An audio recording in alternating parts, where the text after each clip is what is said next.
Hello everyone and welcome to Hutch's Garage for episode 2 of the garage rescue of a 1946 International Harvester LB engine. We will begin this episode with a video clip of me describing all the parts that make up an LB engine. I'm not going to show you and go through all the parts of a 1946 International Harvester LB 1.5 to 2.5 horsepower engine. I'm going to start over here on the left. Here we have the skids. You can see the gas tank, the flywheel with a brand new spring for the crank handle. This is the retainer bolt that goes on the flywheel that clamps it onto the crankshaft. We have bolts for the side cover. There's the cap that covers the valve train and the wing nut that holds it on. This is the side cover. Okay, this is the outer part of it. This lower area down here covers the governor mechanisms. This is where the little pin that goes in, the governor pin goes in from the throttle lever. We have a brand new oil seal right there. This is the breather for the engine. This is the breather chamber. And these are the notches for the throttle control at the top there. I'm going to turn it over. This is the extension that goes into the engine, the breather pipe that goes into the chamber, and when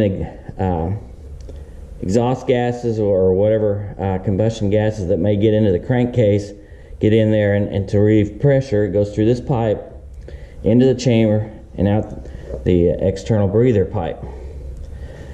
Any oil vapor that gets into the chamber goes into a drain and is gravity fed on the inner side of the gasket and comes out into the crankcase down here. The gasket covers it, and there's a hole right here that goes into the lower part of the crankcase. Here we can see the upper and lower bearings. This is the lower bearing for the crankshaft, and this is the camshaft bearing location.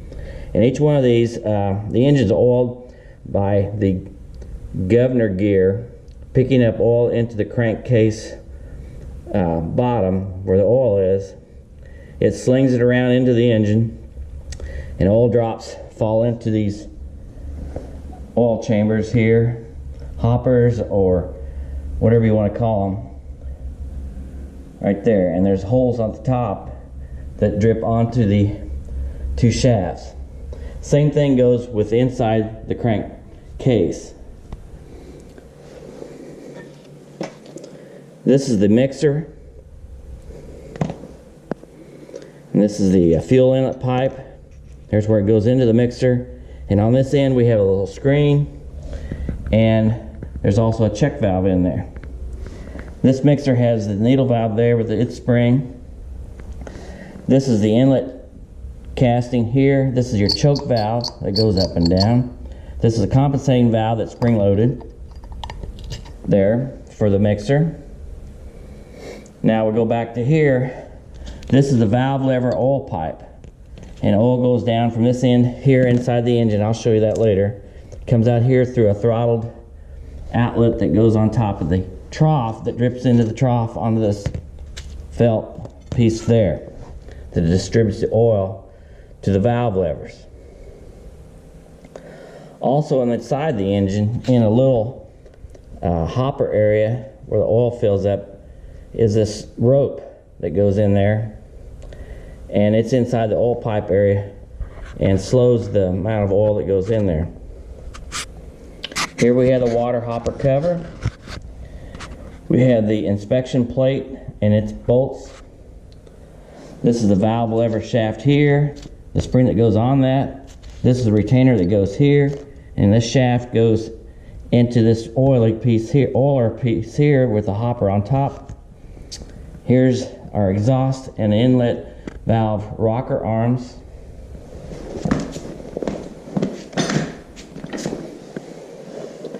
two push rods for the inlet and exhaust valve.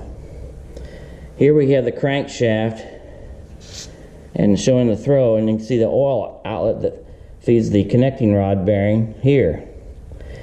And as oil is picked up off the governor gear and is transferred to the crankshaft gear, oil is splattered into this round area here that's cupped a little bit, and there's a hole that goes from here all the way to here, and that allows oil to get to the connecting rod by centrifugal force. This, of course, is the camshaft gear and its shaft, and the cam for the inlet and exhaust valve. This is the keyway for the belt pulley, and this is the gib key right there. I didn't show you this, but on the crankshaft, here's a place for the keyway that holds on the flywheel. Here we have the valve lifters or push lifters there for the inlet exhaust that go to the connecting or the push rods to operate the valves. This is the fly ball governor here, the two weights attached, and this is what sits down in the lower crankcase, and as it spins it picks up oil and transfers it to the crankshaft gear and to the camshaft gear and splatters it all over the engine, thus oil in the engine. This is the shaft with a hole in it that screws into the governor gear, and I'll show you that later. And this is the governor pin that goes there. There's a spring that goes on here, and this is the piece that the throttle control pushes in on the spring to control the speed at various speeds. Here we have the connecting rod. You see the two yellow dots, but originally, if you can see real close, there's two punch marks. That indicates that that goes upwards in the engine. And that has to be that way so this oil hole is facing up. So when oil is distributed all through the engine, oil gets on that connecting rod upper end bearing and oils it. Also, I've located a mark on the piston here to show that which ends up on that. Here we can see the piston with the 4 rings on here. You have 3 compression rings, and the rings need to be distributed equally apart. So in other words, 1/3 around from each other where the gap is in this ring. And then the bottom ring is an oil ring, which is an unusual location, but that's where it is on this particular engine. This is the wrist pin, retaining bolt. This is the wrist pin. You can see the hole that goes in right there.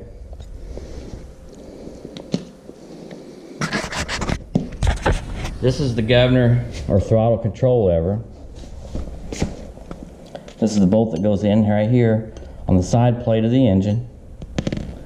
This is the governor or the throttle push pin with a spring, and there's a little felt washer that goes there, and it keeps oil from leaking out too much around the bottom part of the engine. Here we have the head with the inlet intake valve and the exhaust valve. This is the exhaust valve here, and that's the exhaust port there. And it's water cooled. You can see the valve there. And there's the head bolts and lock washers.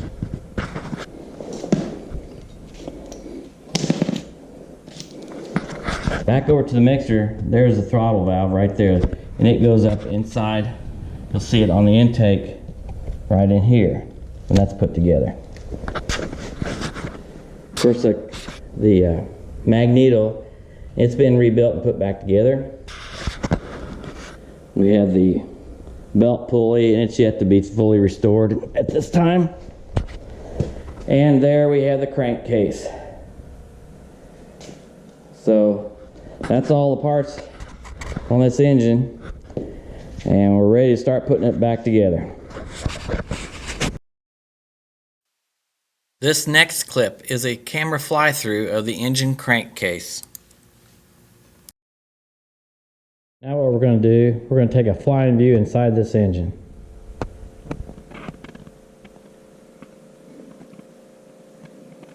There you can see the upper and lower bearings, lower for the crankshaft, the upper for the camshaft. Got the output in there where the magneto comes in. Up there, you can see the two valve lifter holes there. And we're pointing at a trough, and we'll try to see if we can look inside there as best we can. Anyway, this trough is where oil splashes into and goes down and goes to the oil pipe that oils the rocker arms and the rocker arm shaft. Of course, there you see the governor shaft going to the front and the cylinder of the engine. And going back outwards here, there's where the governor shaft goes on and the governor gear and the pieces to the mechanism of the governor. In this next clip, I will be demonstrating the operation of the governor in an LB engine.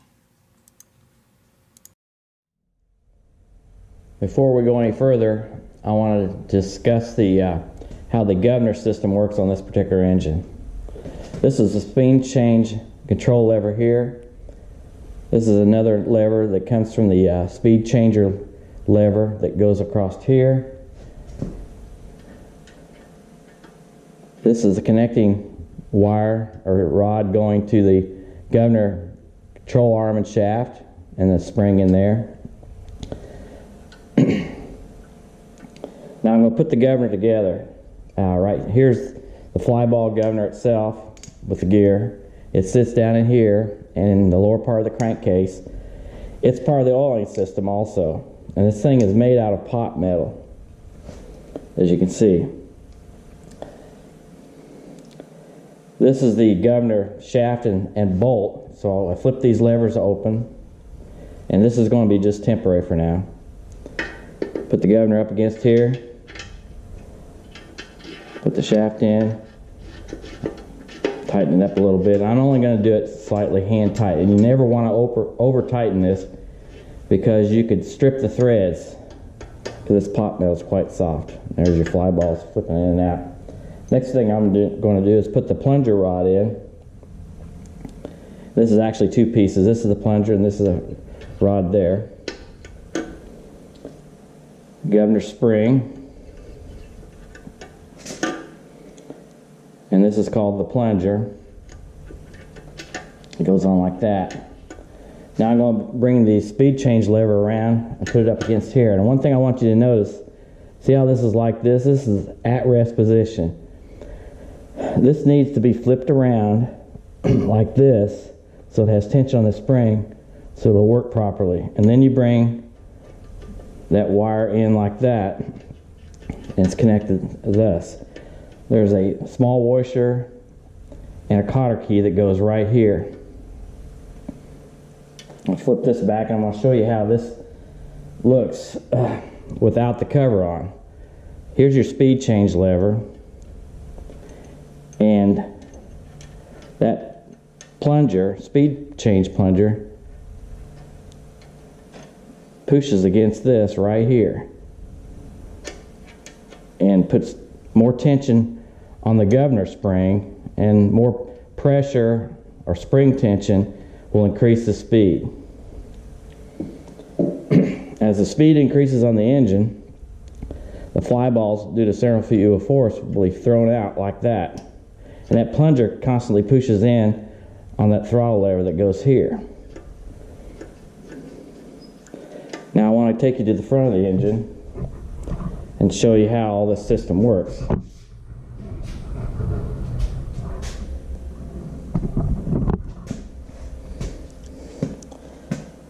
This is the throttle butterfly valve and its shaft. And this metal piece on the end is kind of a square-like device that's a little bit springy, and it connects to the throttle governor shaft that goes from the back here inside the crankcase all the way to the front of the engine in this hole right there. And when installing this inside the butterfly in there, this screw will be facing you when you have the head, putting it into the head. Okay, so that's how you get that. So you put the shaft in slightly, put on the butterfly valve, line up the hole, and then you'll have access through the head on the intake opening to tighten that screw. This needs to be installed such that the throttle is open. Notice this is at rest. This moves in and out. This needs to be on there like that. So that's what it's going to look like if you look at the intake in the head itself through the intake opening at the bottom of the head. So as the engine is running and its speed increases, these fly balls will open up